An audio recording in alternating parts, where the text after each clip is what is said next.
All right, welcome everyone. Thank you so much for attending Go Public Garden Days and our virtual tours. We're really excited to have you here and show you some of the fabulous gardens we have around the US. I'm Brianna. I'm a professional development assistant with the American Public Gardens Association. And just to let you know a little bit more about Go Public Garden Days and why we celebrate it. It's a campaign to drive attention and attendance to botanical gardens and arboreta across North America and the world. The association has over 600 members across all states, the District of Columbia, Canada, and elsewhere.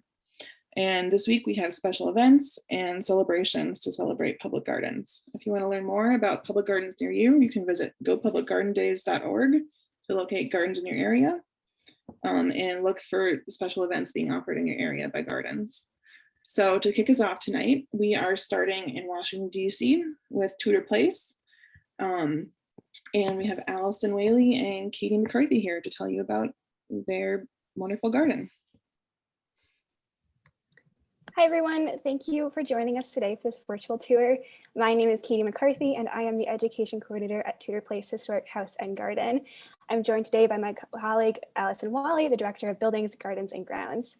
Today we'll take about 15 or 20 minutes to take you on a video tour of our garden, and then we'll have about 15 minutes of Q&A.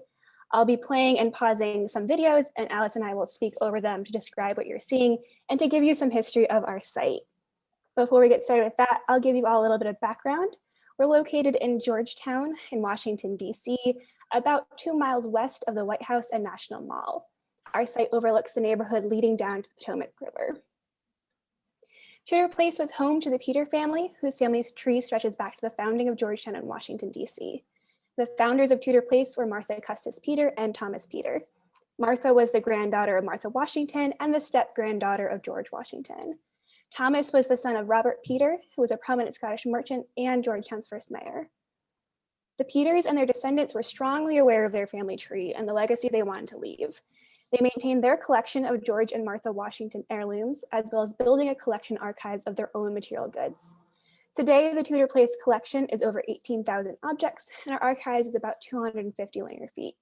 We also hold roughly 200 objects in our Washington collection, making Tudor Place the largest public repository of items from George Washington's Virginia estate outside of historic Mount Vernon itself. Pre-pandemic, our house and garden were open to visitors for guided tours throughout the week and weekend. Today, we're open during the weekend for self-guided tours of our house and garden. We also host a range of virtual lectures and educational programs. You can learn more by visiting our website, tudorplace.org. So now that we have a little bit of background on our site, I'm going to load up our video tour and get us started.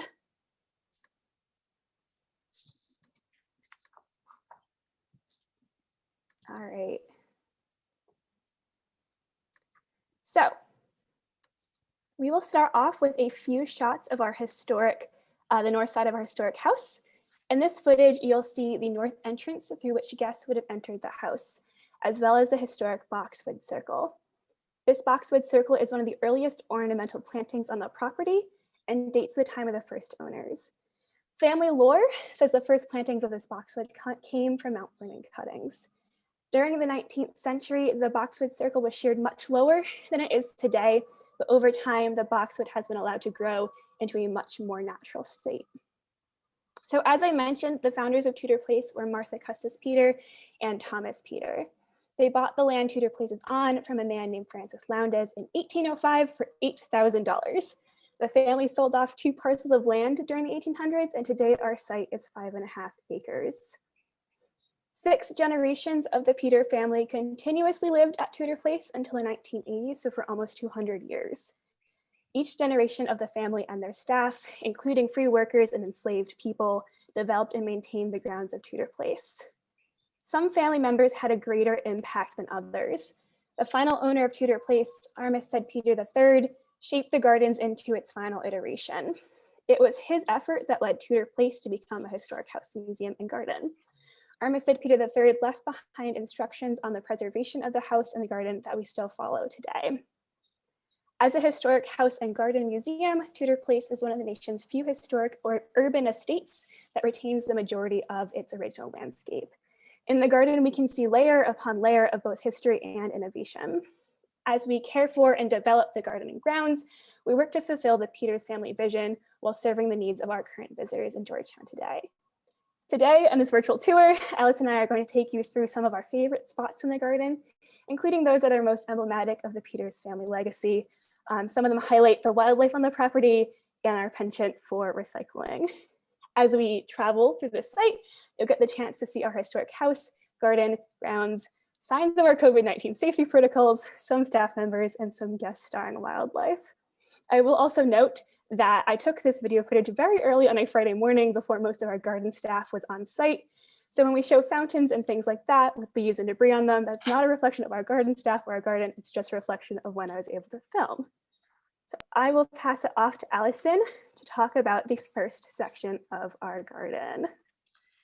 Good evening.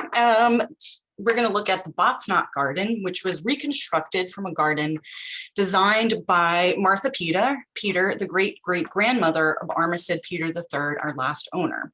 During the Civil War, Tudor Place was rented, and upon the family's return in 1862, they found the boxwood decimated. Salvageable plants were relocated through the property, some of which still adorn our landscape. A knot garden was not replanted, and the design presumed lost to history. In 1923, Armistead Peter III discovered a replicate of the flower knot was planted at Avenel, the homestead of a Peter family relative in Virginia. For 3 years, Armistead Peter Jr., his father and third, propagated enough boxwood to form the current box knot design. The Avenel garden was square in form, and the design required altering to fit into the current rectangular space. Armistead Peter III decided to fill the garden with roses. Gruson Aachen, which fills the center beds, was the favorite rose of his wife, Caroline. The original design was centered around a golden chain tree, but Armistead Peter III did not want to obscure the garden when viewed from the upper floor of the main house. Just give you one last shot of that garden with the roses. They're blooming right now. I was there today and it looks absolutely gorgeous. Awesome. So now I fondly call this portion of the tour the Armistead Peter III show. As I mentioned earlier, Armistead Peter III was the final private owner of Tudor Place, and much of what we'll talk about in this section of the garden was his creation. From the 1920s until his death in 1983, Armistead Peter III worked to refine Tudor Place's garden to make it a relaxing oasis for his family and also a functional entertainment space. This meant not only attending to the areas like the box knot that Allison just talked about, but also adding or shaping garden ornamentation, which is what we're going to be talking about now. So first, we'll stop at a fountain that Armistead Peter III designed. So this lion fountain sits just north of that box knot. Armistead Peter III was a strong proponent of recycling material, and the metal lion and the bricks of this fountain came from a nearby house that was being demolished. Many of the brick features in our garden use recycled material from Tudor Place and other Georgetown houses. Armistead Peter III was also very passionate about the wildlife at Tudor Place. This fountain was originally meant to hold goldfish, and Armistead Peter III designed it with perforations in the back of the wall so that goldfish could hide from predators. Those are the holes or missing bricks you can see below the water line here. From this lion fountain, we'll head out from a more formal space of our garden, which you just saw one part of, to a slightly more natural space. I know we're all coming from across the country right now. Here in DC, we are bracing for the emergence of cicadas.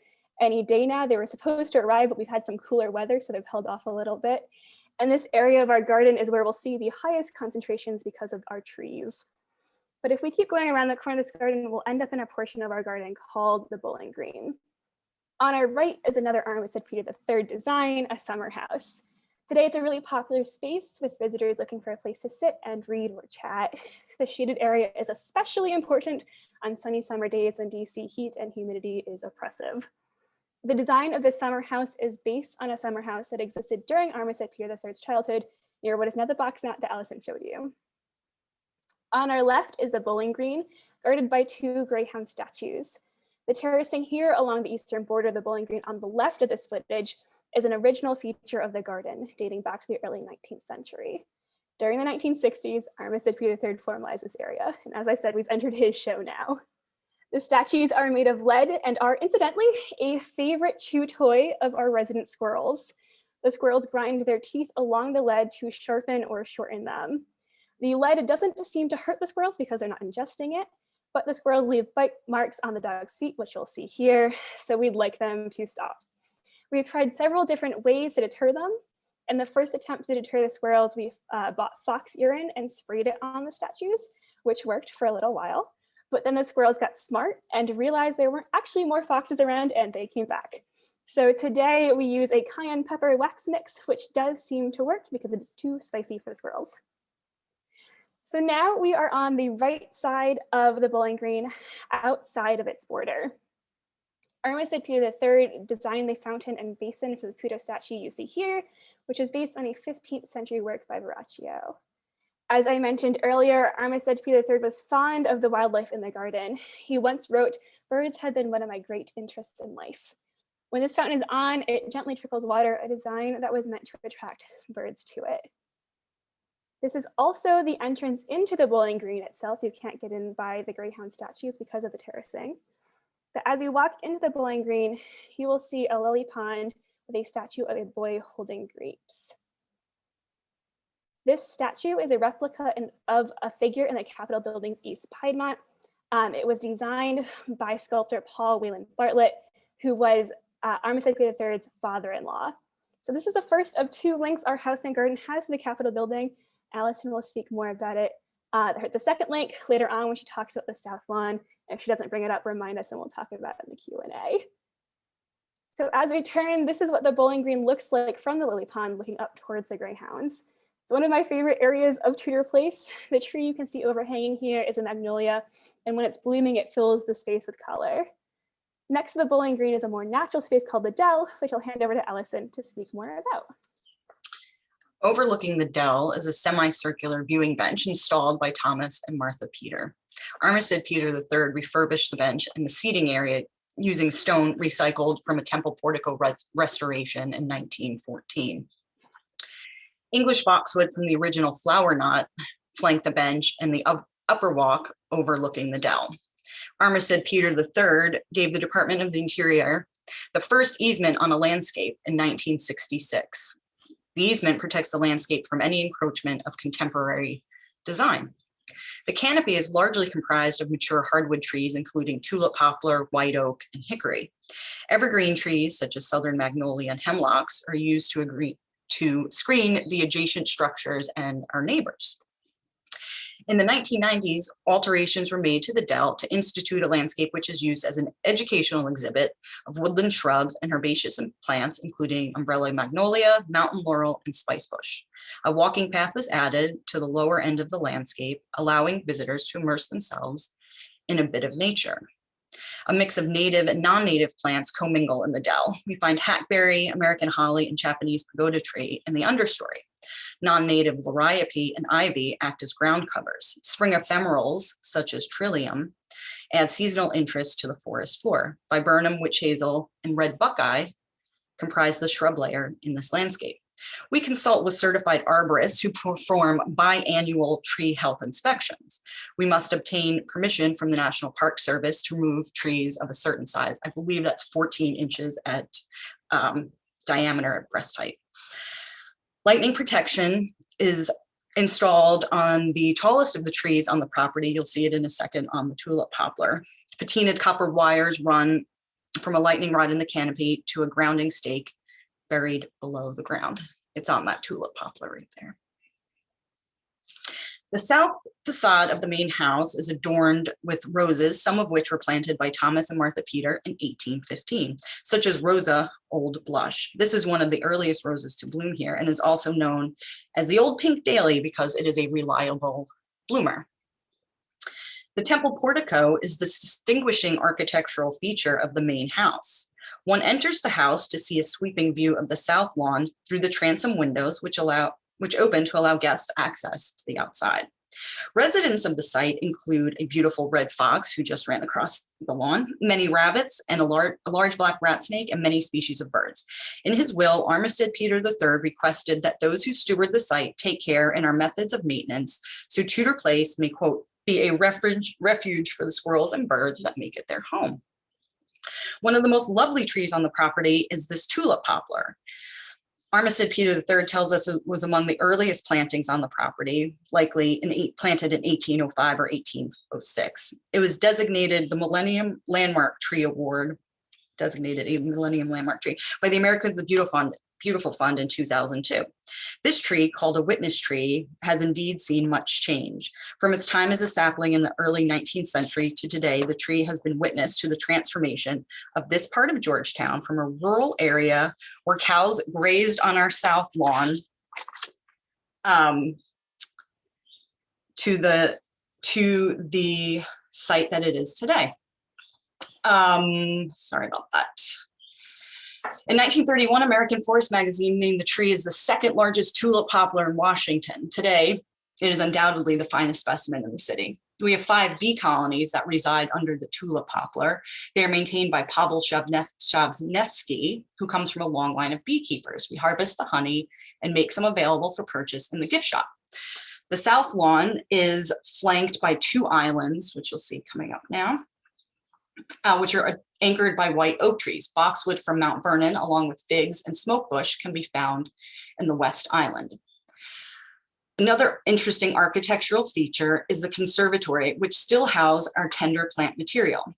The Peter family shared a passion for collecting plants and were amongst those things that could be shared with friends and family. Here you'll see a view into it. And so the center window of this room opens and allows us to bring the plant material inside and out.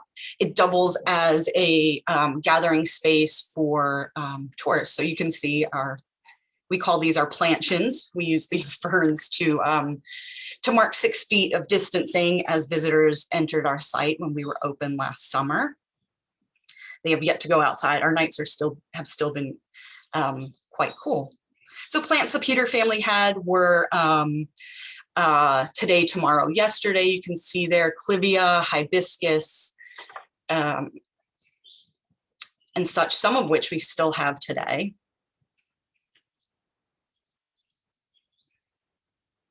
We are in the process of building a formal greenhouse. Well, getting there anyway. This is a sago palm. 3 sagos were brought to the United States in 1775 aboard a boat participating in the Boston Tea Party. One of the pups was taken to Henry Pratt's estate, Lemon Hill, in Philadelphia. In 1813, Martha Peter traveled to Lemon Hill, bringing back a descendant of the original sago. The other pups were sent to Mount Vernon and Morrisania, home of Governor Morris, a founding father. A conservatory fire burned the Mount Vernon sago, and no records are found of the plant acquired by Governor Morris. So ours is the last known descendant of the Boston Tea Party cycads.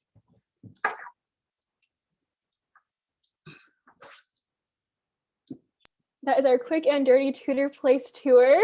You got some highlights. You got to see our fox run across the south lawn. We have a little bit less time than we promised for question and answer, but we are ready to take any questions you have. Brianna, I don't know if you were gonna moderate that section.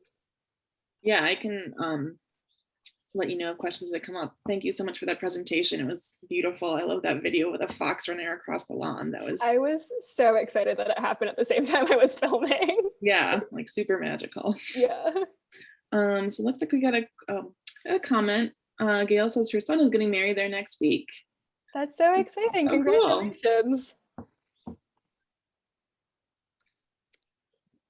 Katie, did you want to talk about the relation of the portico to the White House, to the Capitol building? Yeah, so we have a full temple portico. It's a full circle, but it was a common feature of neoclassical designs in the early 1800s. And the White House has a half temple portico. So it's got that semicircle there where we have a full circle, which makes. Another connection is that the steps are made from Aquia sandstone, which is also comprises the stone in the Capitol. Mm-hmm. Oh, here's our other Capitol link. So the architect of Tudor Place was Dr. Liam Thornton. He was a friend of the Peters. He also designed the first Capitol building that was burned by the British in the early 1800s during the War of 1812. But that was our second Capitol link. So I guess we have more than 2 Capitol links here on the tour now. So we have a question. What's the home made of? Brick with a stucco coating over it. Yeah, and we had, so when the Peters bought the house or the property in 1805, there was 2 buildings. You can actually see in my background here, this wing and this wing were originally on the property in 1805, and then the center portion was built afterwards, connecting those 2 buildings. So these wings are the oldest portion of our house. They were built probably around 1795. And the center portion was built between 1805 and 1816.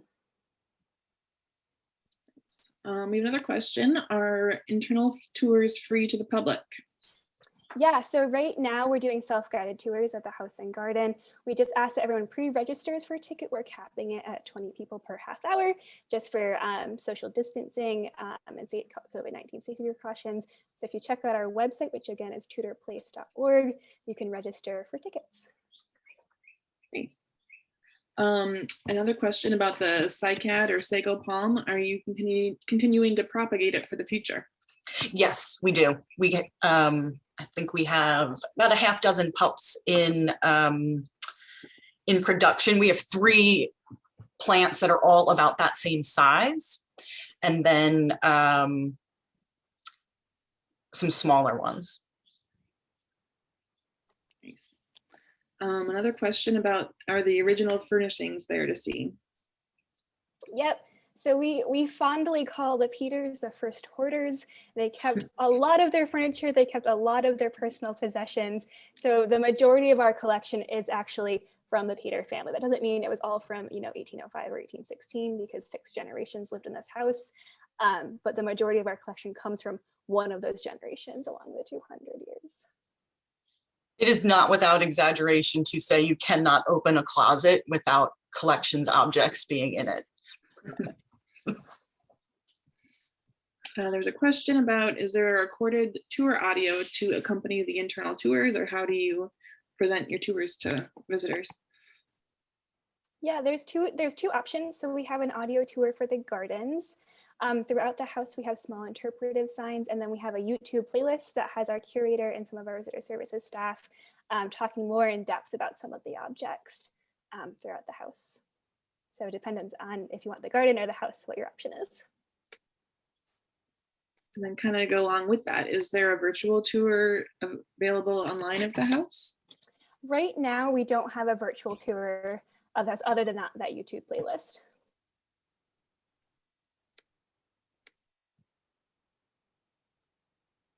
A question about the carriage house. When was it built? Do you want to take that one, Allison, or should I? Looks like I've been talking a lot. They're talking about that. You could talk about it. Yeah, so the first half of it, I believe, correct me if I'm wrong, Allison, was built in 1915 during that renovation. And then, are we talking about the summer house, the garage? I'm not, it just says a question about the carriage house and it doesn't specify. So the summer house I showed in the Bowling Green was built during the 1960s. We have a garage on our property, which is what I thought you were asking about, but we didn't show that on our tour, so I'm not sure. That was built for, one half was 1915, the other half was again in the 1960s.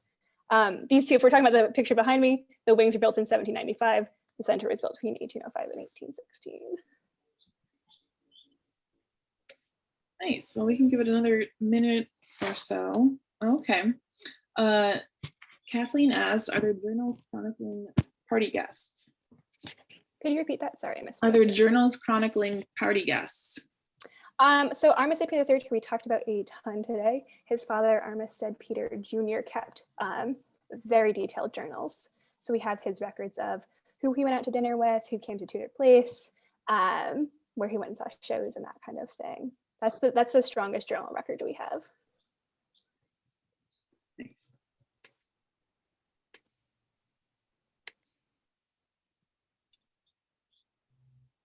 All right, we'll give it another second. Anything else you guys want to share with us in the last final minutes? I feel like we've learned a lot in just half an hour. So I've only worked at Tudor Place for about 3 months, and I've been on site for about 2 of those months.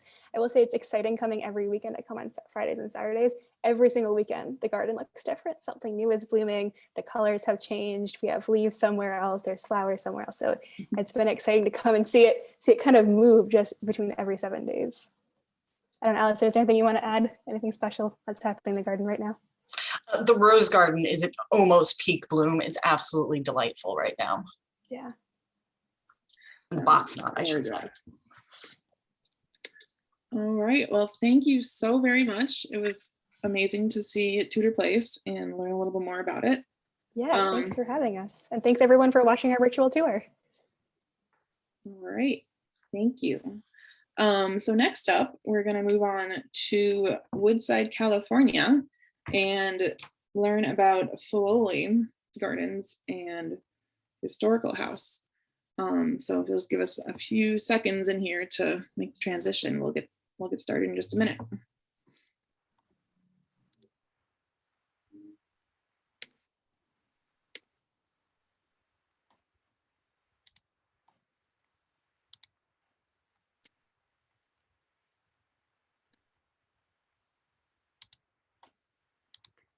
Hi, Brianna. It's Erika. Can you allow me to start my video, please? Oh, yes. Thank you.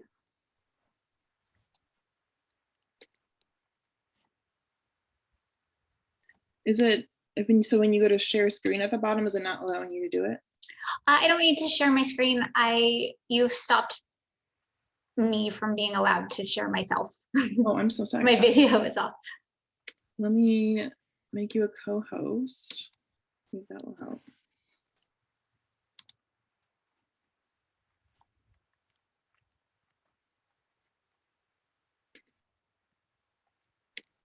Oh, did that fix it? There we go. Sorry about that. Hi, everybody. Okay, I'll go ahead and share my screen now.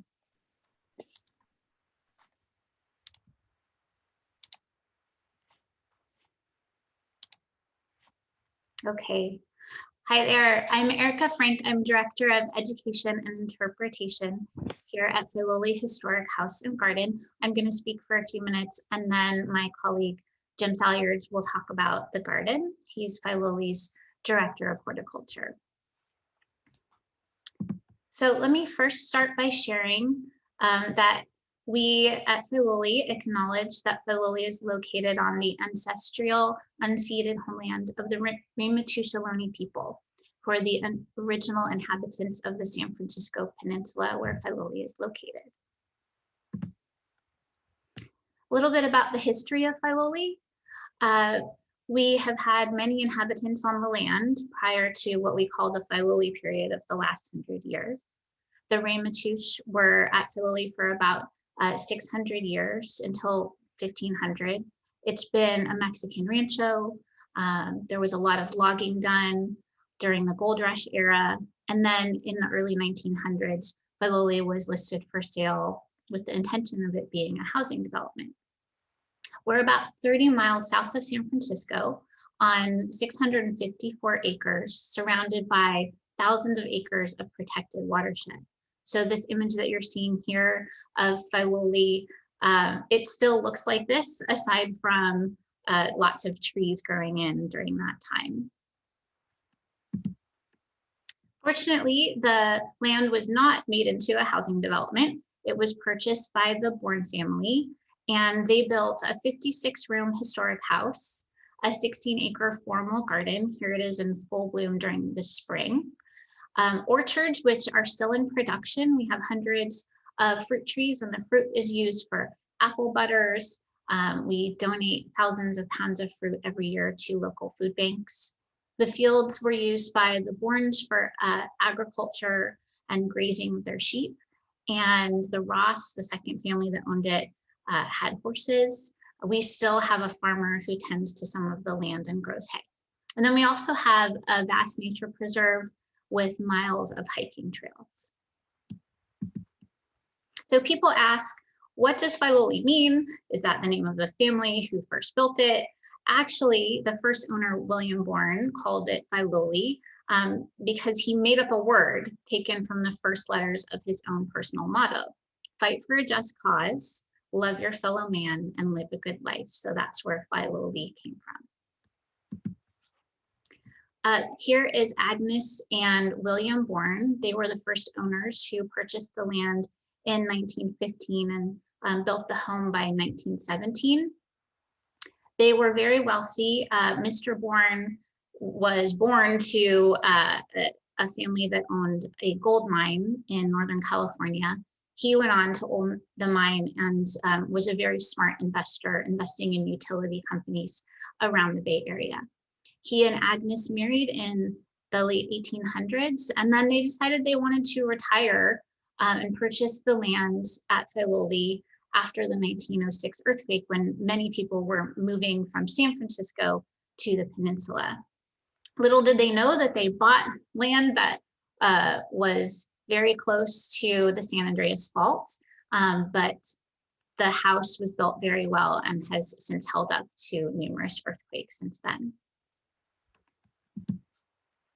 The Bournes saw Filoli as a place to grow young. This is an image of Muckross, which is an estate they bought for their daughter in Ireland, and they wanted a similar place, an idyllic country home where they could retire. This is actually a picture that is a mural up in Filoli's ballroom. The Bournes passed away in 1936, and a year later, the Ross family purchased Filoli. They moved in with their twin teen daughters and their adult son. The Ross wealth came from the Matson Shipping Company, which was founded by Lurlene's father, and her husband Bill took over. The Ross were known for throwing lavish parties and also for Lurlene's love of floral arranging and the garden. Here in this photo in the corner, you can see the combination of both of her loves. They actually had these sunflowers grown in the fields, transplanted, and moved to the grand hall in the house for a party for Lurlene's granddaughter. Her love of the garden and Mrs. Bourne's love of the garden translated to beautiful arrangements in the house, and that is something that Filoli still does today. Our tradition of floral arranging and growing flowers in the garden to put in the house continues. I have to mention that this is the 40th anniversary of Dynasty. Filoli has been used for many movies, and Dynasty, the hit 1980s TV show, was one of them. The pilot was filmed there, and here it was a wedding for Crystal Carrington in Filoli's ballroom. So now on to modern times. Filoli has just been a great respite for families and individuals to come during the pandemic. We've been very fortunate to have been open for nearly the entire time. And the staff is just so happy to welcome people every day to Filoli to enjoy it in a safe space. Filoli was donated in 1975 by Lurleen Ross to the National Trust for Historic Preservation. She felt that it was too beautiful to be private. So anyone can come and enjoy Filoli these days.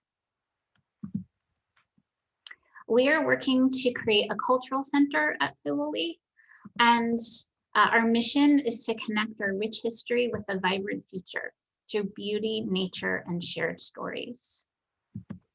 And really center to it being a cultural center is our responsibility to ensure we're representing our community in our actions and in our programs.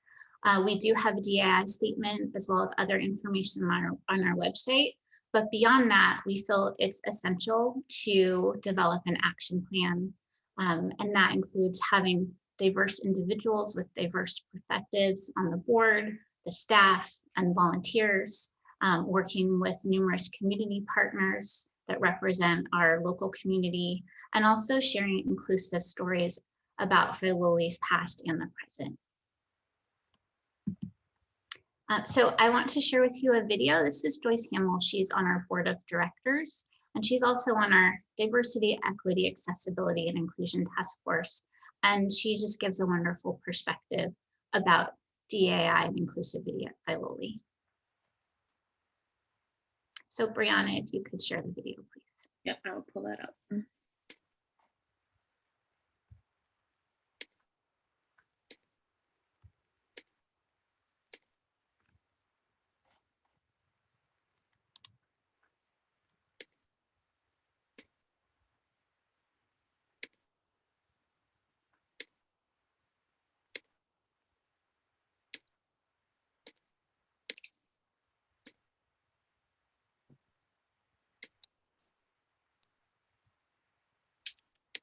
Sorry, just. Nope.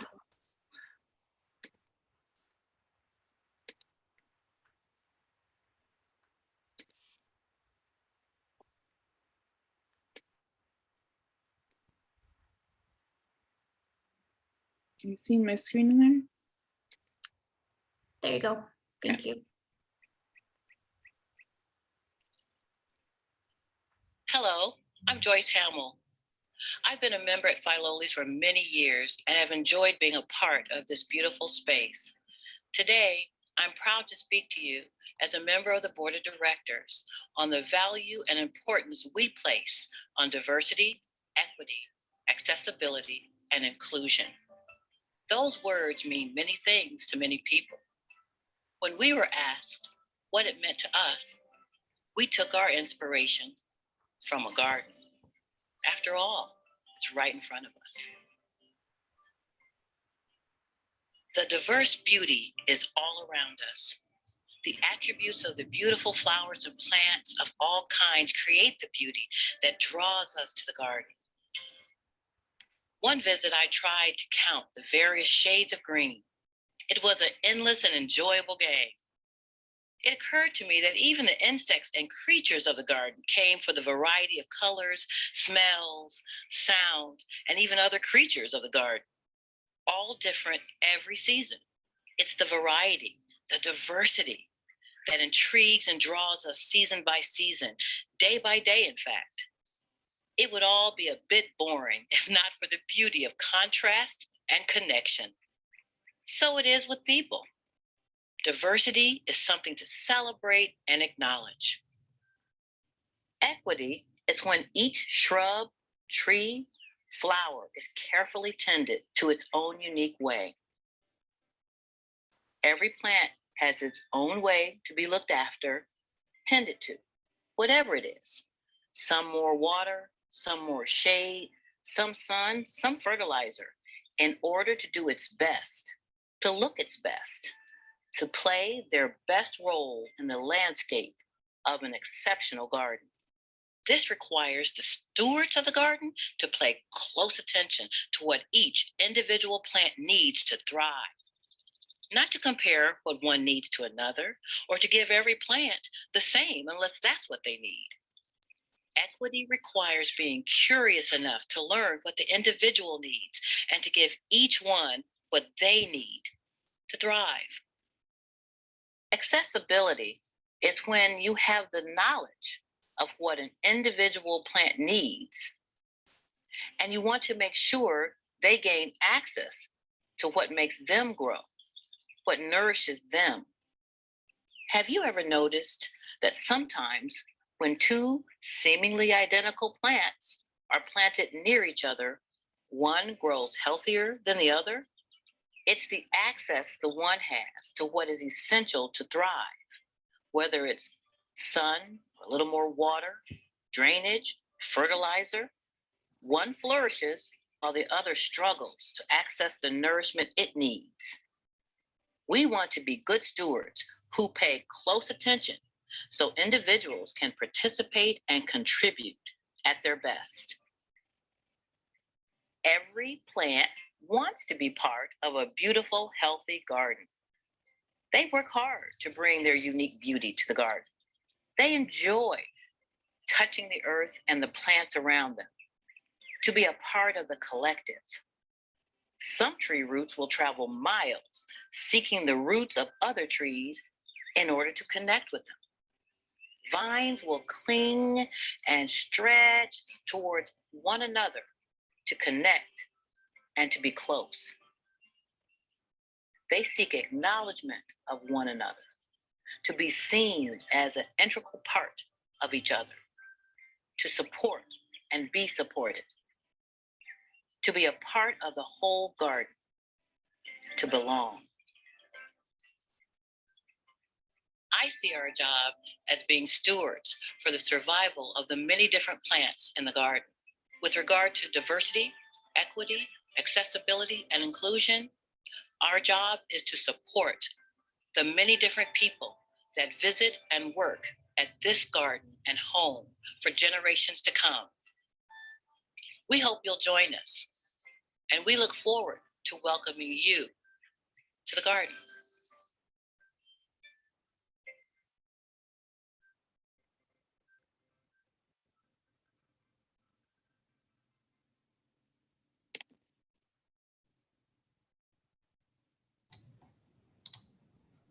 Okay, thank you.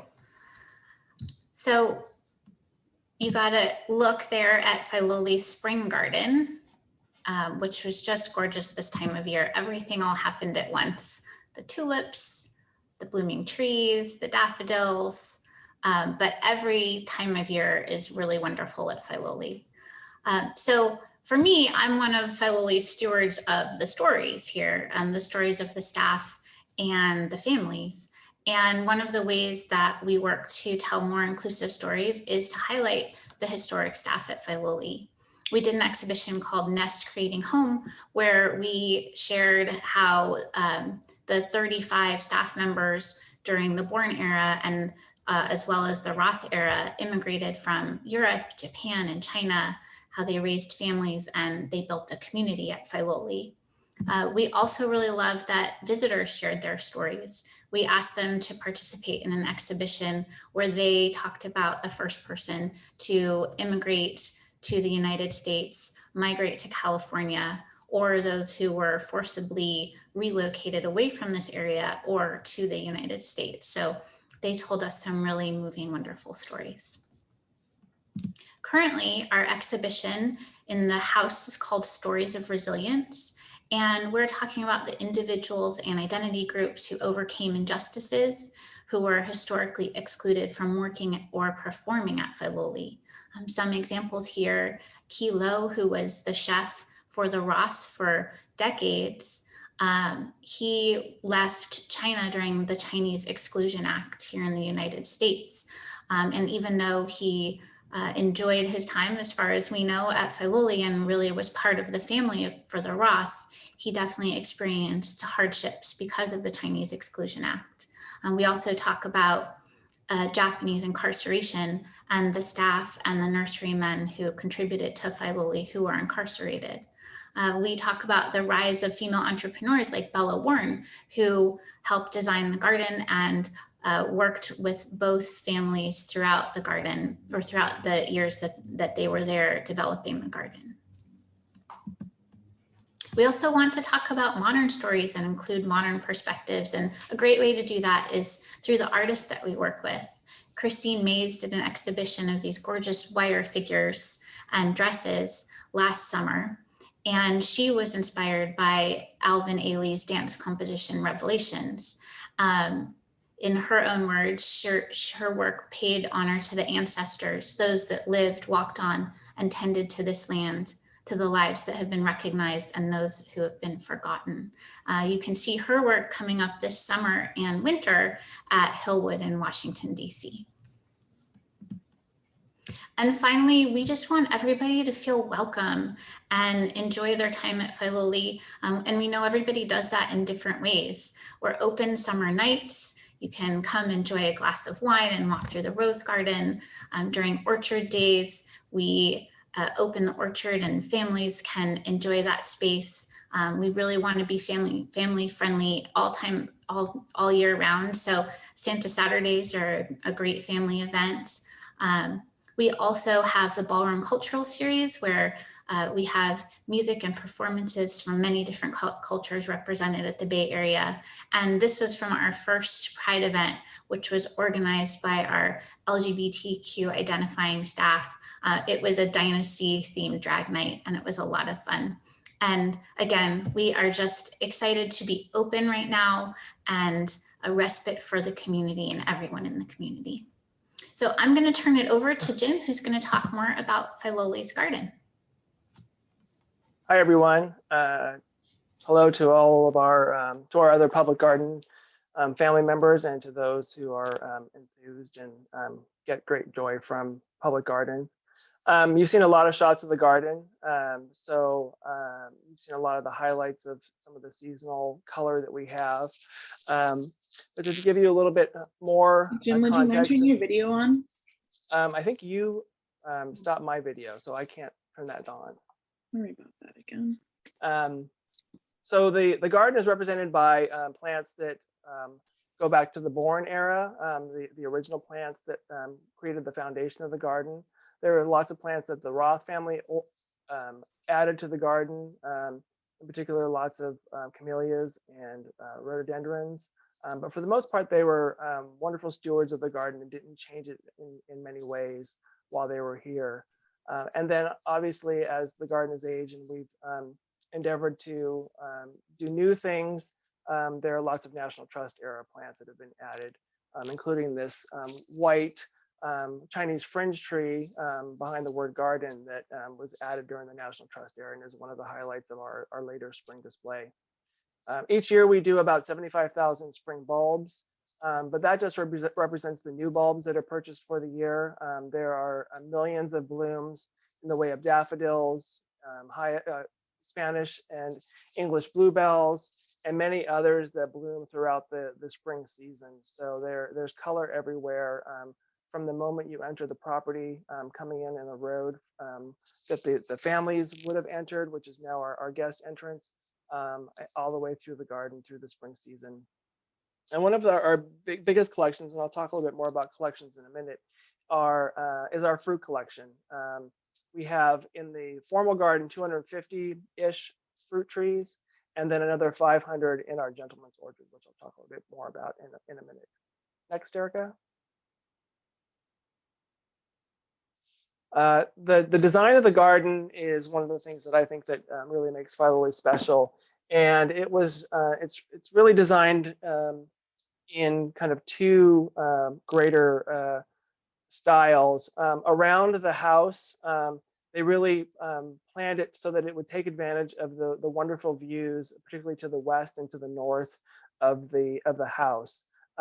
So you can't really see too well through this view, but looking off in the distance, when you kind of stand at the midpoint where that boxwood hedge is lining the path, if you stood there, you would have a beautiful view up to the top of the mountain that is due west of us, and which is actually is the property line for Filoli that you can actually see from that point, heading up to the top of what's now a road called Skyline Boulevard.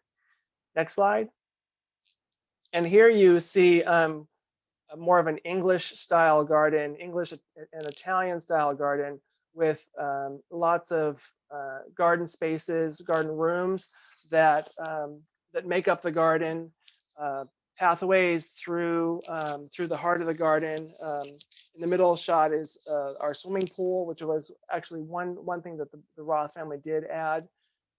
And then in the slide to the photo to the left, you see a shot from the sunken garden into the wall garden, both of which are intensively planted with different seasonal displays in the beds that make up those two garden rooms. Next slide. We're known for our plant collections, and these plant collections provide the color that people see throughout the year. We have a camellia collection that numbers over 300 shrubs, and those will get started blooming in September, and the last of the last varieties that bloom for the season will finish up around July. So there's really only a couple months of the year when you don't see camellias blooming in the garden. We have a wonderful historic iris collection that dates back to when the family was here, but we've also enhanced that quite a bit and have created an iris walk that is at peak in March and April of the year. And then we have a tremendous rose collection. We have a historic rose garden that the Warren family built and that we maintain to today. There are about 450 shrubs in the rose garden, but beyond that, there are climbing roses and other shrub roses throughout the garden, which number over 500 plants. And then early in the season, folks really love to come and see our magnolia collection. Mrs. Roth added magnolias to the garden, and there's a border that lines the front drive in front of the house. And then there's a succession of different magnolias throughout the front of the house and in other parts of the garden that really help kick off our spring season, which really begins in late January, early February, and then carries on, spring carries on until into late May. Next slide. But our biggest collection that we have is our fruit, and Erika talked a little bit about our fruit earlier. There's a collection in the garden, which we call the garden orchard, or the formal garden orchard, which are some of the more choice varieties of fruits, the ones that need a little bit more special care to have them thrive. And then down below the house, where our parking lot is now, is our gentleman's orchard, which is just a collection of mostly apples and pears, but there are some little microclimates that are better suited for some stone fruit and some other unusual varieties, including medlar, which is something that we grow that's unusual, that people get excited about, because it's one of those fruits that has to go through freezing like a persimmon does in order for it to be palatable, and that process is called bledding. And this year for the first time, we were able to make a butter out of our medlars and offer that to our visitors.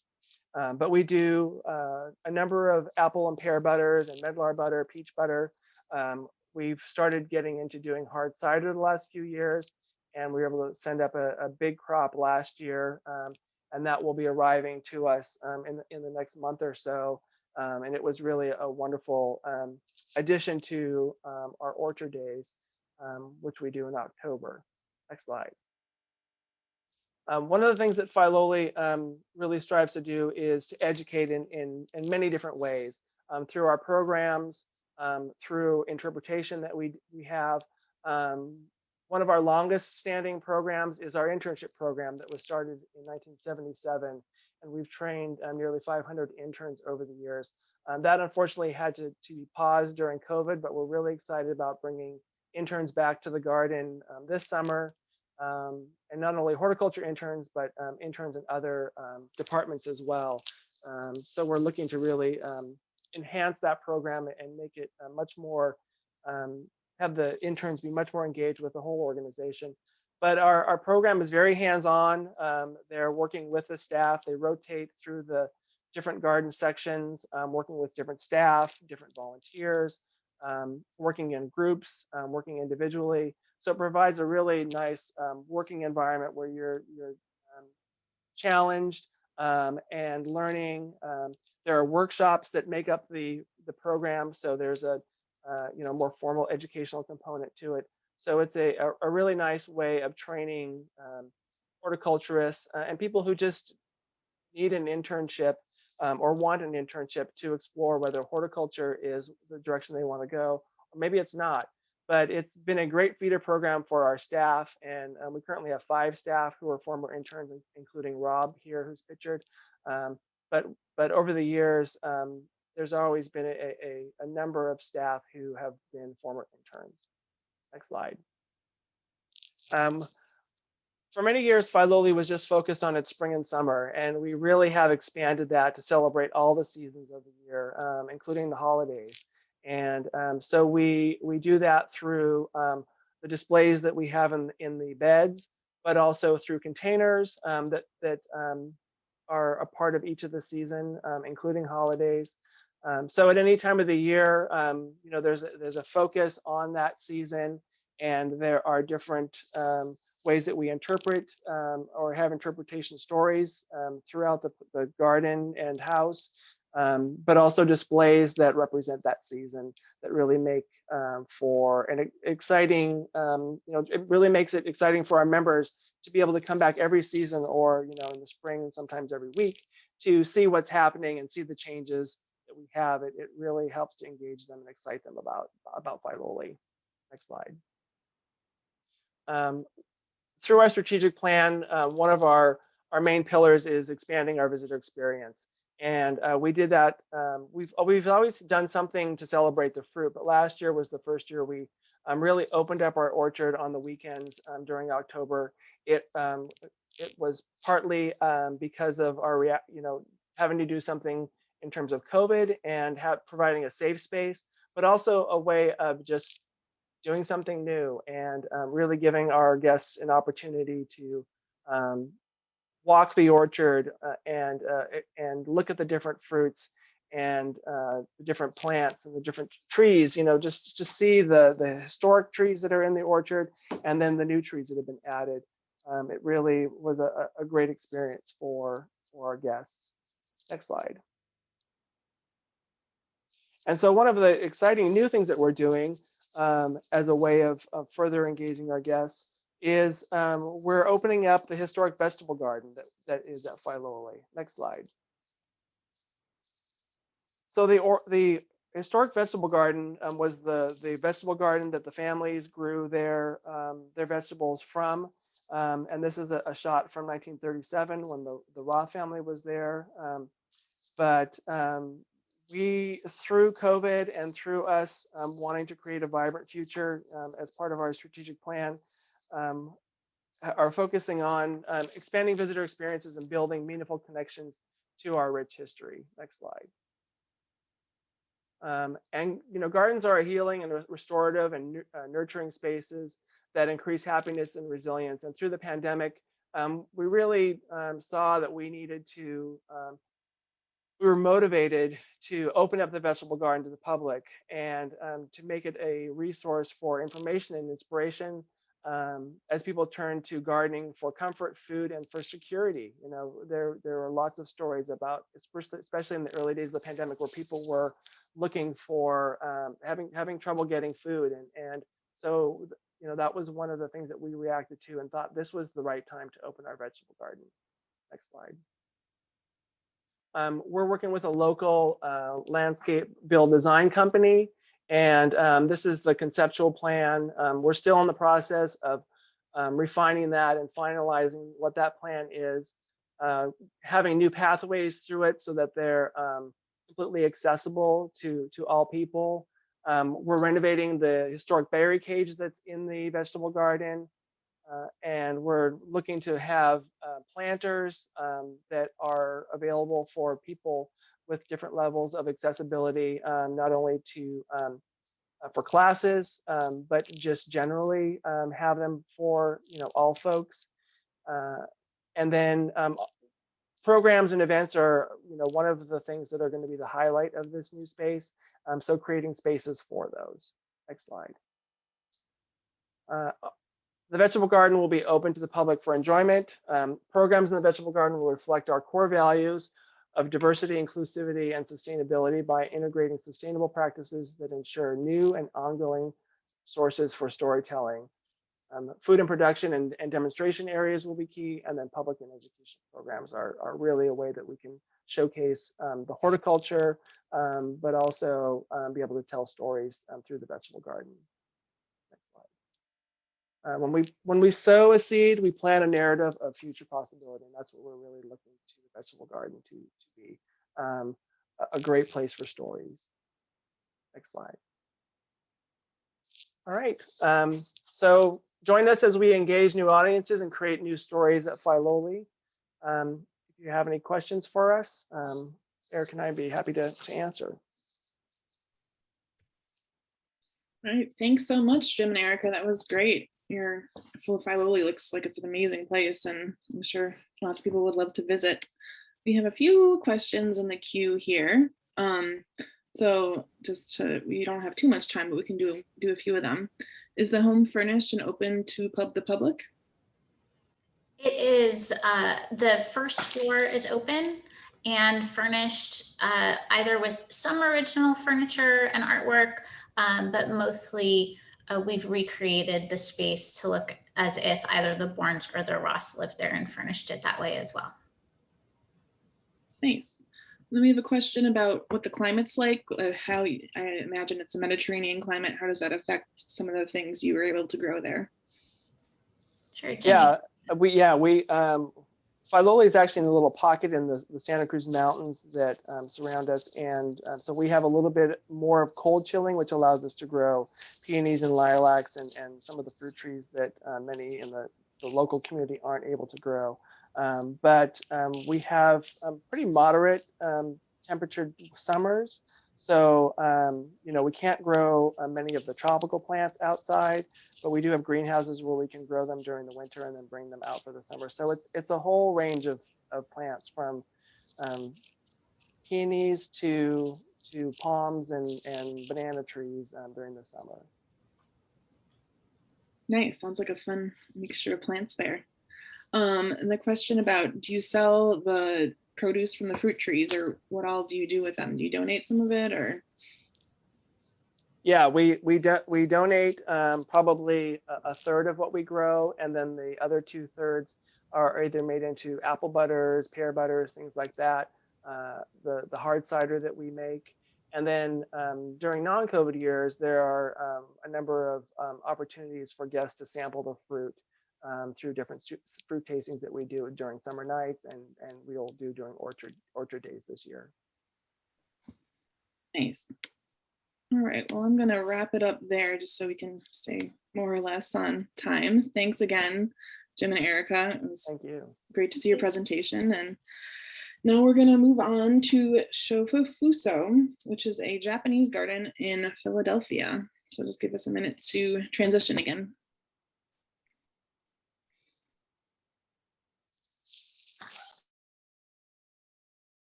Hello, everyone. Welcome to Shofuso. My name is Sandy Polikov, and I'm the head gardener here.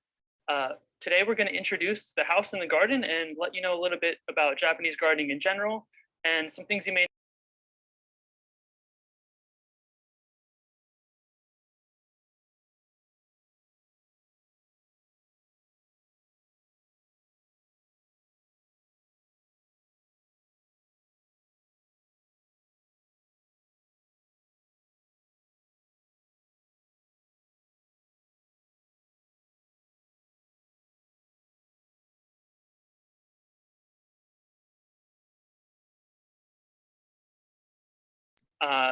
Let's go through the gate and see a little bit more about Shofuso.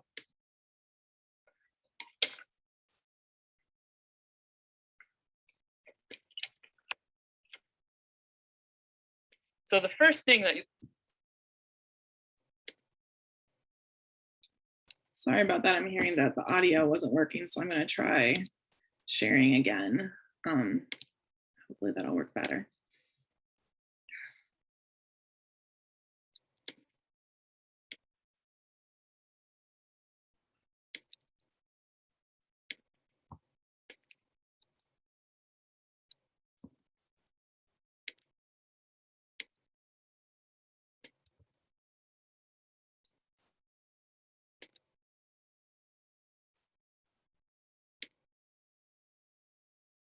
Gardener here. Today we're going to introduce the house and the garden and let you know a little bit about Japanese gardening in general and some things you may not know about that history and about that tradition. So Shofuso, and I'll introduce it from the gate out here, and then we'll go through the site as we go. But Shofuso was built in Nagoya, Japan in the early 50s, and it was brought over to the US to be exhibited in the Museum of Modern Art in New York. It was there for 3 years as an exhibit of a house and a garden, and then eventually it was brought here to Philadelphia in 1958 and has been exhibited and preserved here since then. Let's go through the gate and see a little bit more about Shofuso.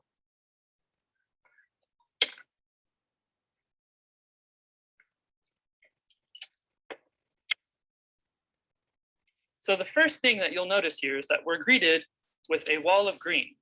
And one of the reasons for that is the tradition of hide and reveal. So even though we've entered this garden space, the first thing that we see is this kind of wall, but we know that behind this wall, there's going to be something to discover. If we take a closer look, we can see one of the early traditions of Japanese gardening. And this word tradition is going to come up a lot because what Japanese gardening really is a long history, over 1,000 years old, of different principles and ideas and techniques that have been passed down from generation to generation and continue to be used today. So this bamboo fence that you see underneath this hedge is called a kinkakuji gaki. And what that means is golden pavilion style fence. And this fence originally was designed and built in the Golden Pavilion in Kyoto, Japan, around the 14th century. So this style has continued to this day and gets used in different gardens, but you still pay homage to that original. And to get even more detailed, even the knots that are used on these fences, this rope is called shiranawa, and it's made out of palm fibers, bamboo palm fibers. And this exact style of rope has continued to be made all the way back from the 15th century and is still used today in Japanese gardens, still made the same way. And the black rope is actually made from soot left over from the candle making industry that gets used to preserve the rope so that it can be used in an outdoor setting. And the idea of building these things and preserving them and continually using them is very central to the idea of Japanese gardening. So let's have a walk down and get to the entranceway. So this path that we're walking down here is called a nobidan, and it's a formal style of path that has straight sides and continues in a long strip. And as you can see, it's surrounded by a sea of gravel and then other stones. And this kind of very formal, very clean stone and sand entryway is a very traditional way of entering the house because this space would be used to welcome important guests. It could also be used for different ceremonies. So traditionally the space is kept clean. Let's follow through and go into the house itself. So as a traditional Japanese house, it is customary to remove your shoes, which I will do. And this area up here is called the shikidai, which is a formal step-up entrance made out of wood to signify that you're entering a place of importance. And shofuso is a place of importance. It's a very elite style of Japanese traditional home called shoin-zukuri, which really was reserved for the ruling class, for high-ranking officials, people in the imperial family. So as we can see, there's these multiple layers of rising up to the actual house, and we will enter through the front here.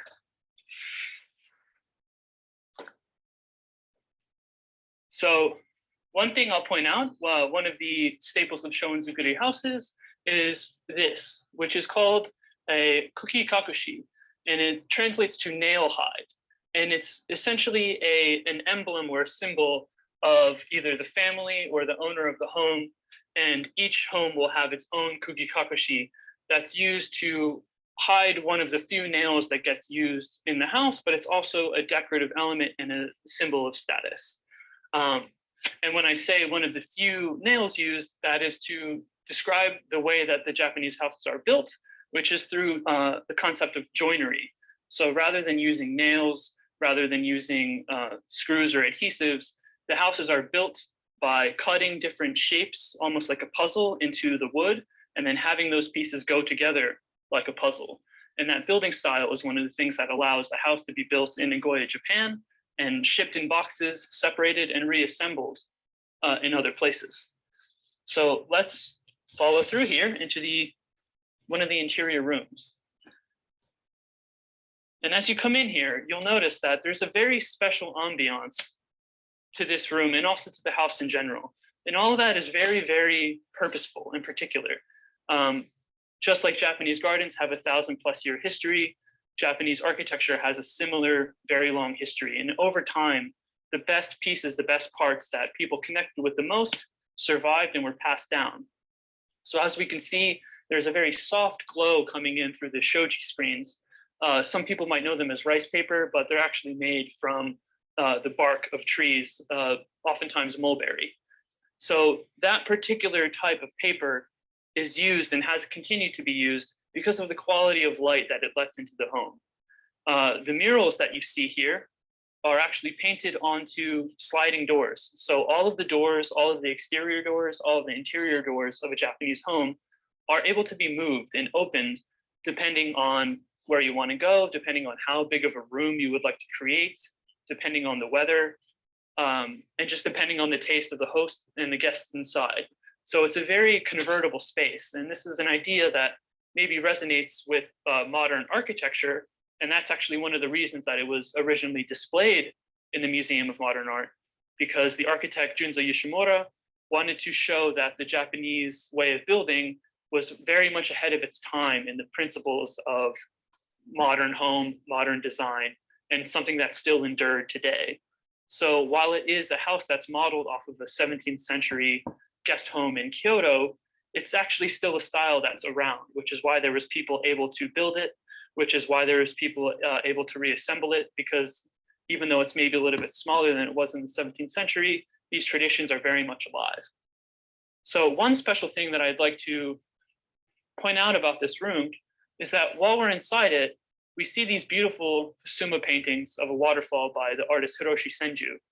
And we can actually hear, if we're very quiet, the sound of a waterfall trickling in the garden. However, we don't actually see it, but we are enticed by the murals and by the sound and by the feeling of that fresh mist.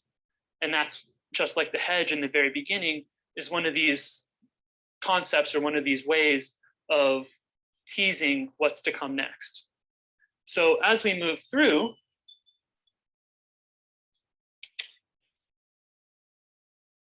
we then enter the main room.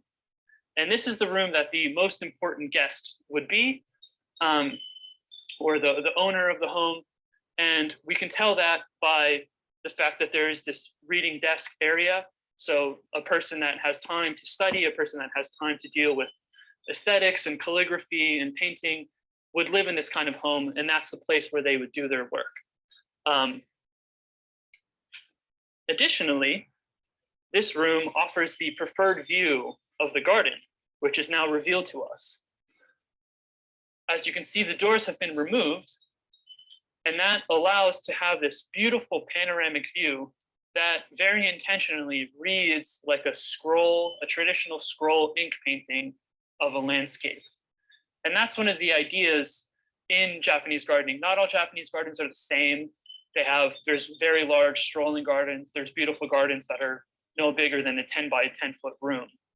But this idea of this viewing garden that you don't actually enter, but contemplate from inside of the house or from the veranda is a very, very long tradition of Japanese gardening that really came to its peak height around that golden era of the 17th century, the century that this type of architecture was really kind of fully realized and had a very vibrant time period of those gardens being built.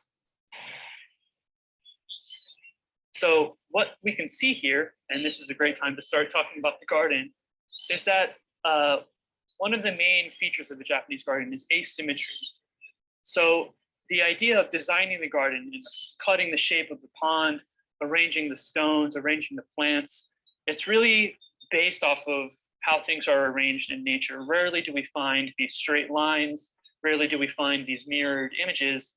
And that idea of drawing inspiration directly from nature, sometimes even from the uncomfortable parts or from the parts that are worn away by age and by time and by wind, those pieces are really celebrated in Japanese aesthetics. And those are portrayed in the way that the gardens are designed. Another thing that we'll notice is that it's an open pond, a pond that has islands in it and stones. And that's another thing that really has a very long history that dates back even to China over 1,000 years ago, where at the time gardens were created as a place to kind of entice the spirits and entice the gods to come down. And it's based off of this myth of the island of the immortals, where somewhere out in the sea, there's this beautiful island that the inhabitants are all immortal, that if you reach it, you will get the elixir of life. And these islands were carried on the back of turtles, and the inhabitants would fly back and forth on cranes. So in the early Chinese tradition, these gardens were kind of made to be actually that space, in hoping that the gods would be tricked into coming down. As it translated through time in Japan, it more so became about this idea of there being a paradise that you can't actually reach, but through thoughtful meditation, through the process of your life, perhaps you can get close, or you can get there spiritually. So that's really where the roots of this idea of a viewing garden come from, that it's this kind of like microcosm of the universe or of life that we view from inside here. And then obviously there's the element of beauty and of grandeur, of this being what your front yard looks like. And that was very important, obviously, for the powerful people at the time. But additionally, this idea of nature being important ended up factoring into how these gardens were designed, because at that time, travel wasn't necessarily so easy. It's not like we can hop into a car, drive 4 hours and get to the Catskills or whatever scenic spot you would like. So garden designers and garden builders would try to bring these famous views of nature, of Japan, back into the home and make them in a kind of abstracted, miniaturized scale for the viewer to enjoy. And as I've mentioned, there's so many different directions that Japanese gardens have gone. And really, this is just an exemplary one that Junzo Yoshimura and the garden designer Tanzai Sano thought was really at the core of the ideas of Japanese gardening. So let's move on to some of the other gardens that we have here. And if you follow me this way, we will get to a very different kind of garden that developed a little bit later in Japanese history, probably around the 15th century, and really reached its height once again in the 16th, 17th century. And that is the tea garden. So if that garden that we were previously looking at, the viewing garden, was meant to be viewed and appreciated and contemplated from afar, the tea garden is a garden that's actually meant to be moved through and appreciated in human scale, and to actually be part of the landscape. And a tea garden is not a garden that grows tea plants, but actually a garden that's designed to be used as part of the Japanese tea ceremony.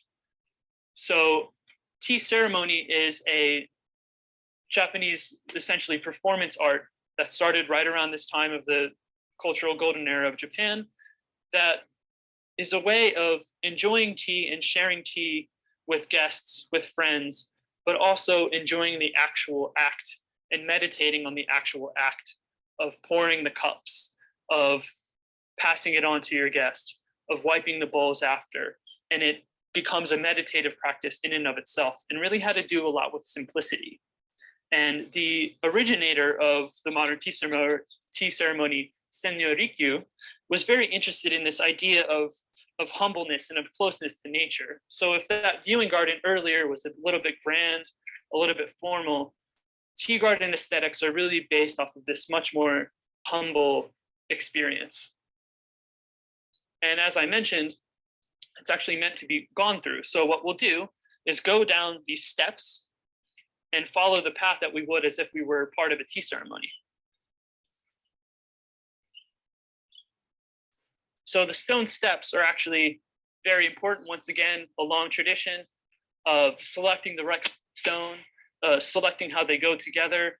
And this particular strip here, I think, is very exemplary of Japanese stone setting. The stones are slightly raised above level, the asymmetrical way of how they go together, yet they're still balanced.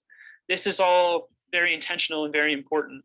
And you're meant to slowly go down the path, taking careful steps, and you begin to ease your mind as you enter the tea garden. And that's really the whole purpose. It's a way of exiting your busy life, of exiting the busy world and entering this world of tea. And now that I've crossed the bamboo gate barrier, I've now entered into the space of the tea ceremony. And that's the place where you leave the old thoughts behind and enter into the meditative space. You continue up the path and you stop here at the tsukubai, or crouching basin. And, you know, at first glance, you might think this is just a random basin of water, but really, once again, has a very long history of being used in tea ceremony. If there were a tea ceremony happening, there'd be a ladle here where you would use to wash your hands and wash your mouth in a particular order. Different stones on the side for a bucket of water or for a lamp. And this act of crouching down, everyone that visits and participates in the tea ceremony will do this, and they will continue up into the tea house itself. Here, that is entered through this small door. And this is of a style that has a slightly larger door than what is the standard. However, it's still a small door. And the purpose of the small door is for everyone who enters and participates in the tea ceremony to be literally bowing as they go inside. And that means that anyone, no matter their class, no matter their importance, all has to bow before entering. And traditionally, swords, armor, once again, your thoughts from the outside are left on the outside. And inside, everyone becomes an equal, and everyone is preparing themselves to enter this meditative space. So if you actually come inside, we're greeted with, once again, a very simple and down-to-earth space. It's still very refined. As we can see, the floor, just like in that main room, is made out of tatami, which is very delicately woven rice straw. And this, at the same time period, 15th, 16th century, really became the standard of a refined space. It's very comfortable to sit on. It's comfortable to sit on in the traditional seiza position. And if we scoot over here, we can actually see that there is this hole in the floor that continues under these boards. And that is where the pot of tea would be boiled by charcoal to be served. The host of the tea ceremony would sit here and would serve tea to the guests on this side of the room. Here we have a simplified tokonoma, which is an alcove. And here it's used to display a very simple flower arrangement and a scroll. And these are the two kind of common things that are used in the tokonoma space. It's a kind of way to appreciate a very subtle, simple piece of art while you enjoy the tea. And if you look out the view of the door that we just came in, this is another concept in Japanese gardening and Japanese architecture, is this idea of a framed view. So the doorways of the home and the roof line create a beautiful framed view of the garden. And the house and the pieces of the garden are intentionally put where they are so that they connect with one another and create these beautiful framed views. So if we were to go back into that main 15-mat room, we could put on the doors and put them in different arrangements, slide the doors open, and it hides and reveals different aspects of the garden as you go, depending on the season. It's a very kind of space that's open for interpretation, but also done to be very intentional. And since we're in the tea room, this is the perfect place to bring up the idea of ichigo ichie, which means one chance, one opportunity. And this is one of the kind of mantras of tea ceremony. And it really means that no matter if you meet with the same people on the same day of the year every year, or any other day, every moment will have its own particular subtleties that can be enjoyed and appreciated. So when enjoying a Japanese garden or enjoying a Japanese house, that's an idea that's really on the mind of the observer. It's what is the light like today? What is the humidity like today? What shadows are being cast at this particular time? And those things are taken into account when the house is being built. So over time, these different traditions have emerged to allow these different moments to happen. So there's different windows that can be opened or closed depending on the time of year, what you want to see, how you want the light to be reflected, and thinking about those things and really savoring that particular moment is at the essence of tea ceremony and tea rooms. One other thing that we can point out here is the concept of shin, so, and gyo. And these are concepts of design formality. So here on the top of the ceiling in this section, we have a beautiful woven slat ceiling, but as you can see, it's very kind of rigid in its design. So this would be shin style or the formal style. This part of the roof displays this concept of gyo, which is an in-between of formal and informal. So we have wood that's displaying its kind of wild grain. We have bamboo, but the bamboo is aged, it's cracked, it's worn, but it's still arranged in this somewhat linear pattern. Up here above the tokonoma, we have what can be described as so. And it's actually just a single piece of wood. But in that single piece of wood, we see this kind of beauty and intensity of the grain. And it kind of becomes its own almost randomized, beautiful natural galaxy just from the grain itself. So even though in a way it's just a single piece of wood, if you look deeper into it, it becomes much more than that. And once again, that kind of reading into the details is really at the essence of all of the things that we've been talking about here. So what we'll do is exit out through the back of the tea house, which is normally reserved for the host. And this room here is actually where the tea and the utensils would be prepared ahead of time for the ceremony. But the same kind of principles of asymmetry, of the importance of the material, we see that here, even in this preparation room. So if we look at the different lines that are happening in the architecture, in the windows, that same asymmetry that we've seen in the garden is happening here in the architecture. And all of these things are connected. Out through this way, and look at the next garden space, which is called the tsubaniwa, or container garden. And really what a tsubaniwa is a courtyard garden that's completely surrounded by the architecture of the house. And this is a very important aspect of Japanese architecture, even at the lower, less wealthy levels.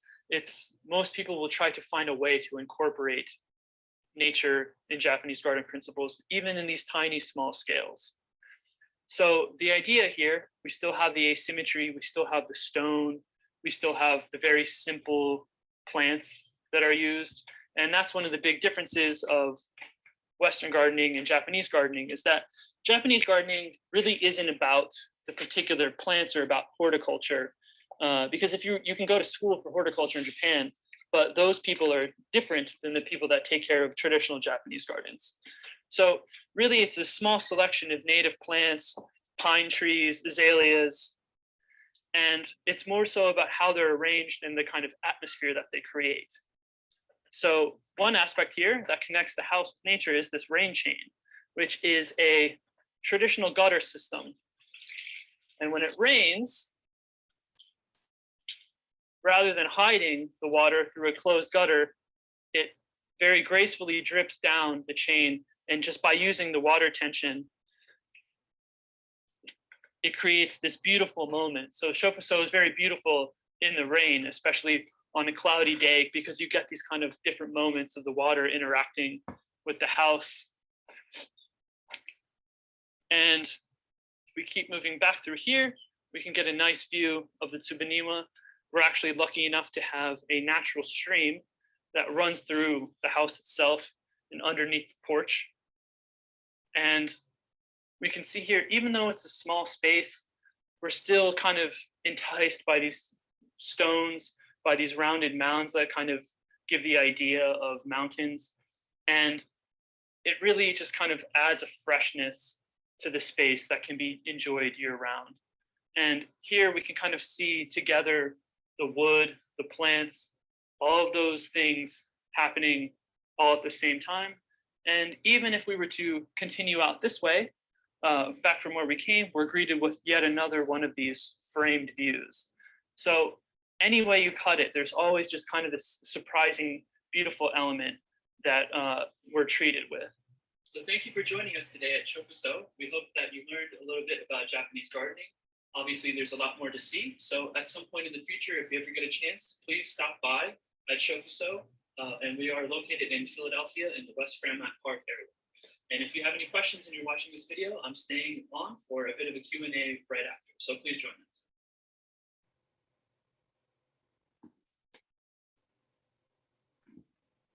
All right. Thanks so much, Sandy. That video was absolutely beautiful.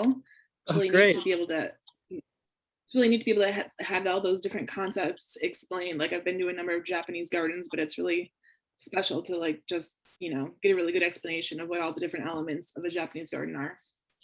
Yeah, that's something that we try to do here. There's, like I said, in Japan, there's so many different kinds of Japanese gardens. Some are only 50 years old and they're amazing. Some are 700 years old and they're amazing. Not all the design principles are the same at them. So Shofuso does represent a kind of specific era and or specific ideas behind it. But it's important for us to show that Japanese gardens are more than just the pieces that are in it, or like collecting a stone lantern or having a tightly pruned pine tree, but that the ideas and the traditions that are shared amongst them are really the kind of core of what Japanese gardening is. Yeah. So if anyone has any questions, feel free to add them to the Q&A box. Guess I'll start with a question. Were your buildings assembled on site? Were they brought over from Japan, or how were they like assembled, I guess? Sure. So that's a great question, and it's a complicated answer. But it was originally built in Nagoya, Japan, by a group of temple carpenters under the Miyadaiku, or a head temple carpenter named Ito. And it was fully constructed in Japan. It went up with the oftentimes when a temple is built, it will be put up with religious Shinto rites as part of the ceremony of raising the building. So all that was done in Nagoya, Japan. And then afterwards, it was disassembled and put into boxes. And then those boxes were shipped via a ship to New York City. And then reassembled in New York City under the direction of the head carpenter and the architect Junzo Yoshimura. It was there for 3 years, and then it was once again disassembled and brought to Philadelphia. But by the time it got to Philadelphia, they had ran out of money, basically. So some of the,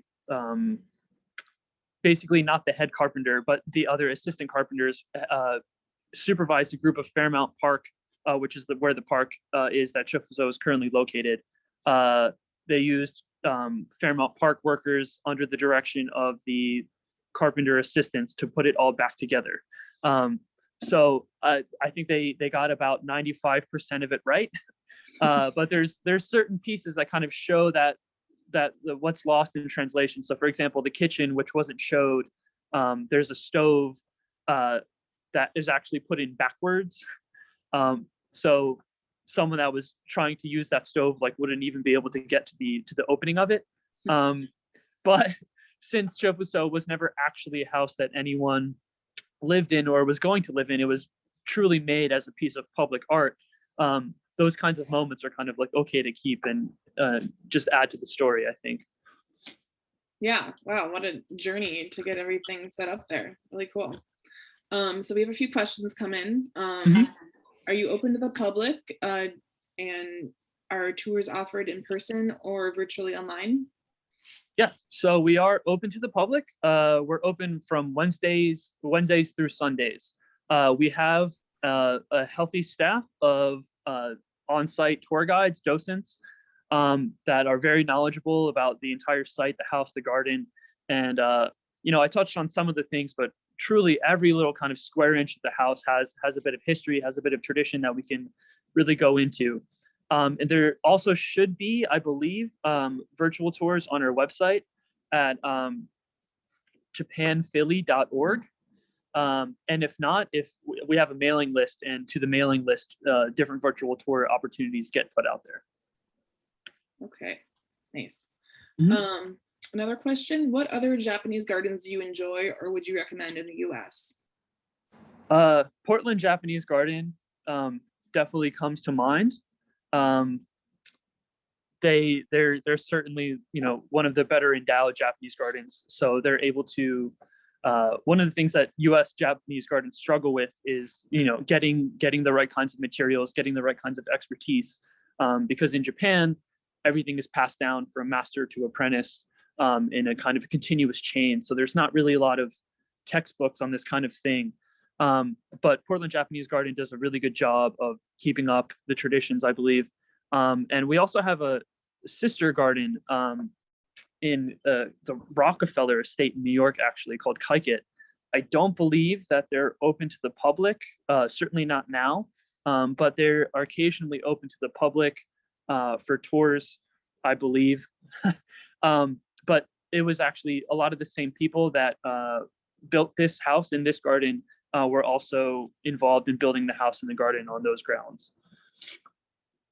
Nice, yeah. But yeah, sorry. And there's just so many to list, but there's an organization called NAJCA, which is the North American Japanese Garden Association. And their website has information on basically Japanese gardens all over the country. So no matter, who's asking this particular question or anyone else that logs on, NAJCA is an excellent resource to find those other gardens across the country. Yeah, I was just looking at their website, actually. It's awesome. Oh, cool. So I'm not seeing any other questions right now, but I have another question if you don't mind. Sure. So you mentioned that the plants are like a little bit more secondary in Japanese gardens compared to some of the other designs. I'm curious how you select plants for the garden and if you have any, certain plants you select or how you kind of approach that. Sure. Yeah. So there's this phrase in Japanese gardening from some practitioners, which is the plants are not important. But that's not to say that they aren't important and that they aren't a central part of everything that happens. But from the Japanese perspective, most Japanese gardens are really kind of bare bones native plant gardens. So the idea of very expansive plant collections wasn't really a part of how those gardens evolved. Really, the earliest gardens, the plants that were used in them were actually just taken from the mountains and hills nearby wherever the garden was being built, but likewise with the stones. If anything, there's kind of a healthier tradition of stone collection.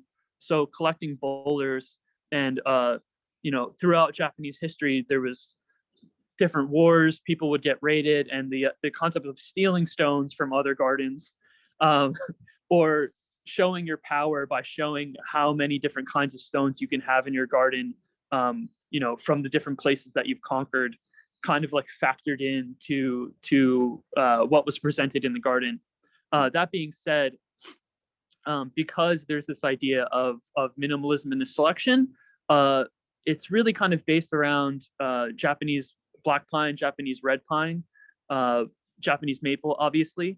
But the Japanese maples in Japan predominantly are kind of a more simple green variety. They're upright. There's not a lot of that twisting, cascading kind of bright red maple that is popular in the United States. It's more of kind of looks almost more similar to like the native silver maple or red maple, just with the skinnier branches and different leaves, obviously. And then, yeah, there's kind of other plants that kind of get used as what's called an accessory plant.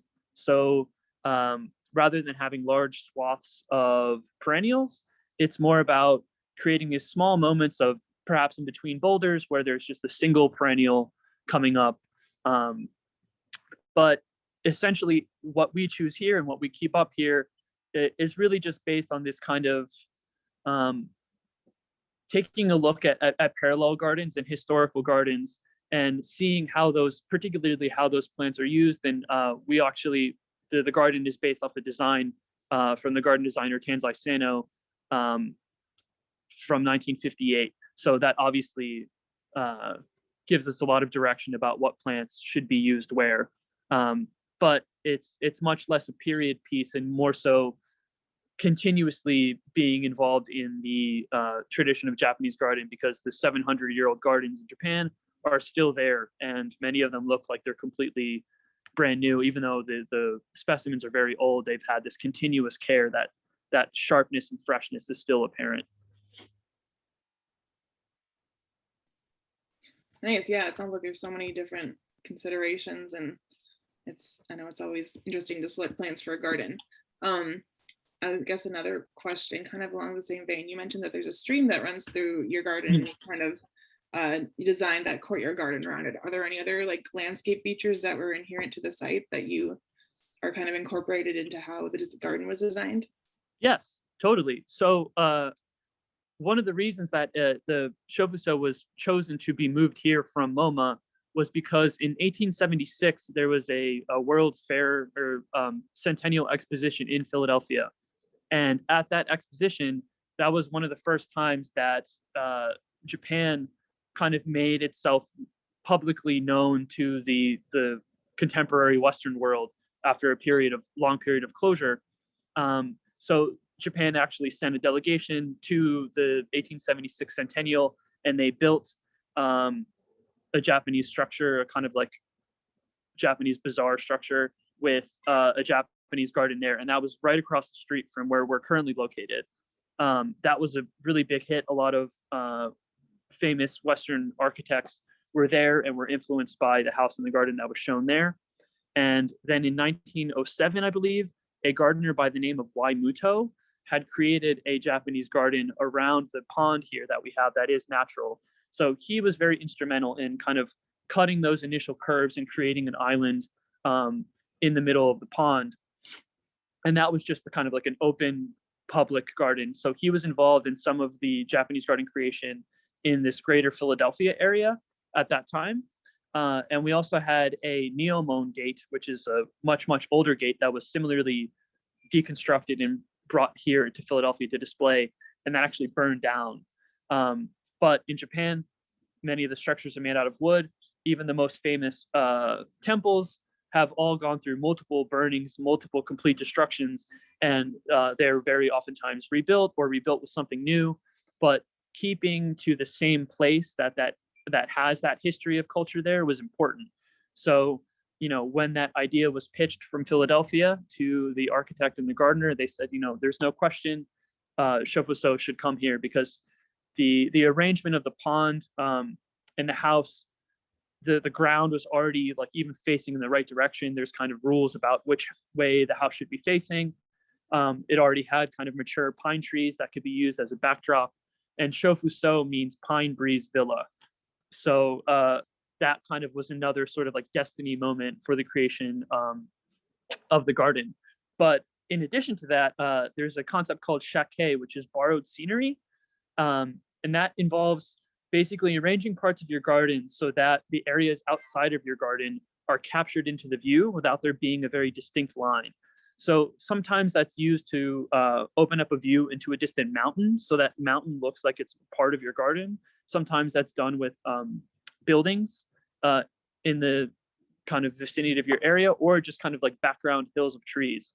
So at Shofuso, we have captured the background hills of trees of the outside arboretum, but also there's a building from 1876 from that centennial that's still standing that has a dome on top of it. And we're currently in the process of like opening up a section in the trees in order to be able to show that building, because it specifically has to do with the history of the site. That's super cool. You can work the history in, and I love that concept of all the viewpoints. I think that's one of the most special things about Japanese gardens.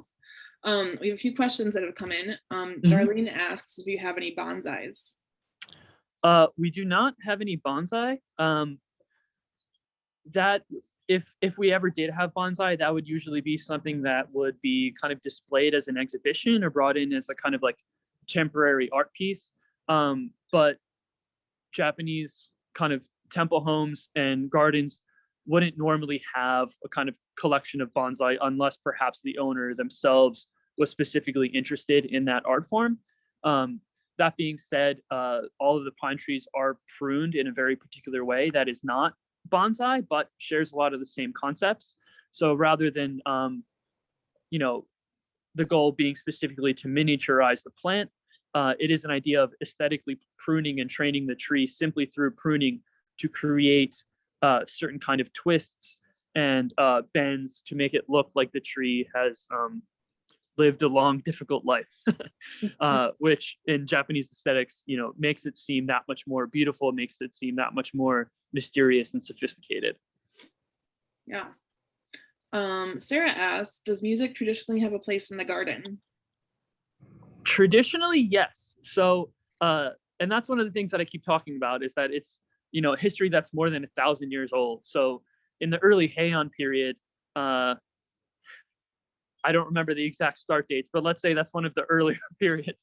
And especially in the even earlier Nara period, gardens would often feature much, much larger ponds, and they were kind of meant to be just boated through and strolled as just kind of a giant landscape that the owner basically owned the whole thing. And in those settings, for sure, they would have musical parties, they would have feast parties out in the garden, they would have poetry parties where they would ride a boat and write poetry while kind of going through their pond. And like over the centuries, that kind of aristocratic party garden fell out of favor when Buddhism became more popular. The gardens became a little bit more austere. But outside of the early Nara and Heian periods, I'm not sure that there's a very specific continuous music tradition happening outside of course, any kind of holidays or festivals in which, performers would come, or if a performance is part of the specific seasonal holiday. Okay. Another question, how long have you studied Japanese garden and how did you become interested in it? So this is my 4th year as the head gardener. And prior to that, I was working as a head gardener in just like an ornamental estate gardening role. But my interest in Japanese gardens, definitely predates that. But the world was kind of like really open to me once I was able to get this position because, we've gone through a lot of effort to make connections in the Japanese gardening field, both here and in Japan. And that's through, different people that have become involved on our board, different members of the Japanese community, Japanese staff members that, are very much interested. And, for example, one of our board members was the head of the Center of East Asian Studies at University of Pennsylvania. So through all these different people having a passion for the site and for improving the site, we really made great effort into making connections with knowledgeable people, with scholars in Japan. And we were lucky enough to host several of them here in Philadelphia for kind of like consultations, for conversations, for making sure that we're continuing the way. And then also doing trainings in Japan. We have a sister garden in Kobe, Japan called Sorakuen. Their gardeners have come here. I've gone there. Also at the training center for Japanese gardening in Portland is another great resource for connecting with other gardeners and learning. And then of course, just lots and lots and lots of research, including going to Japan, doing research trips to visiting different gardens, photographing as much as possible, sometimes reverse engineering things, because like I said, there isn't exactly manuals for everything. But, just always checking in with the people who really have been doing this generationally for a long, long time and making sure that we're kind of on the right way. Yeah, it sounds like quite a journey to gather all this knowledge over time. I hope to stay here for a long time. So yeah, lots to learn still, I'm sure. Absolutely. Is there a rock garden on your premises? So no. that's what we get that question a lot. And the kind of dry landscape garden, rock garden, is certainly one of the more popular elements that kind of made it out of Japan and have a international presence. But that's actually a rather niche style of Japanese gardens in Japan. It's certainly very important, and they're certainly beautiful. But I would say that kind of represents one of the like minority ends of Japanese gardens. And I think the specific decision to not include one when it was at MoMA and here had to do with that fact of perhaps not instantly correlating Japanese gardens with the expectations of the audience would have, but rather showing the most kind of iconic, or I'm forgetting the word, archetypal version of Japanese gardens. Yeah, makes sense. Mhm. Carlene asked, do you have any recommendations for books or sources on Japanese aesthetics and Japanese gardening? I'd say probably the easiest way to start, or the most accessible way to start, is several books by an author named Mark Peter Keene. He's been studying Japanese gardens for a very long time and is one of the kind of leading American intellectuals on it. But he's written books for kind of the general audience, usually coming from like an American or Western perspective, but doing so in a very kind of respectful and tasteful way. And also his books are very beautiful. So that's like a really great entrance way into Japanese gardening. That certainly would lead down to whatever rabbit hole kind of tickles your fancy from what you would see in his books.